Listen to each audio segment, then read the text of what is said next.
Hello, my name is Brandy Mullinax. I'm currently a senior at Jacksonville State University, where I am seeking a Bachelor of Science in Emergency Management.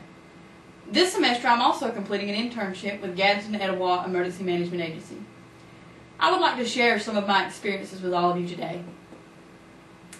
Emergency management is still a rising profession in a number of ways.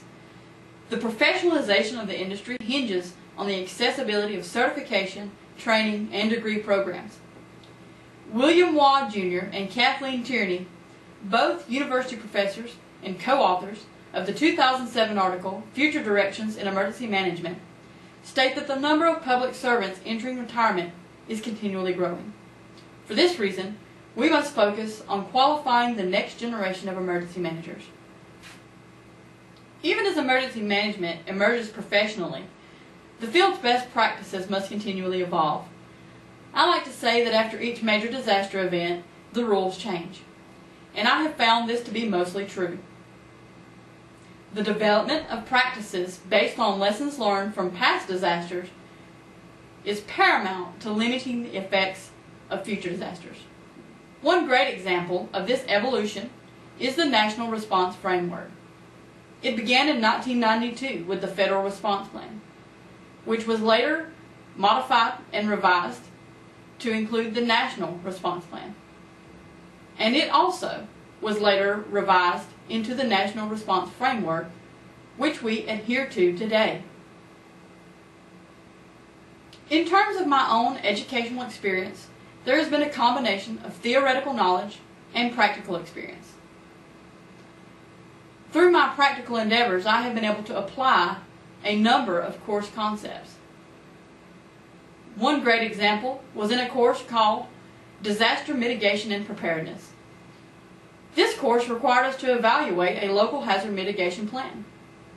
Later, when I came here to Gadsden Etowah EMA, I found that my primary focus for this semester would be to help with the update and revision of Etowah County's plan.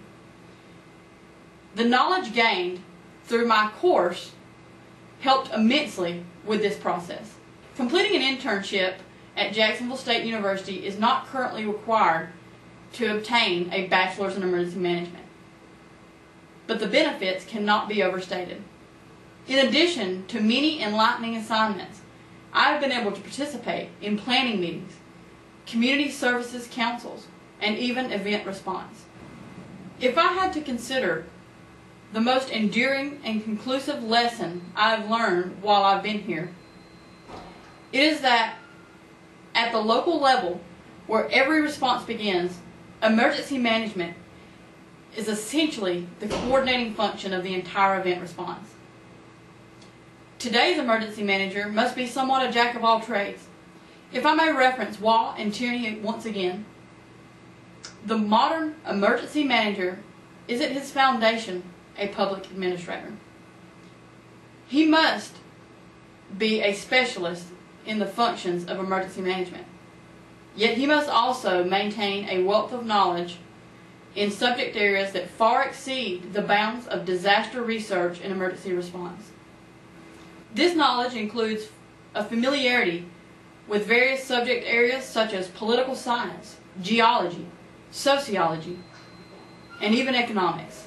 In conclusion, I would like to offer my sincerest gratitude to the staff, advisors, and professors at JSU, as well as the staff at Gadsden Etowah EMA, for encouraging me to set my sights on reaching this capstone.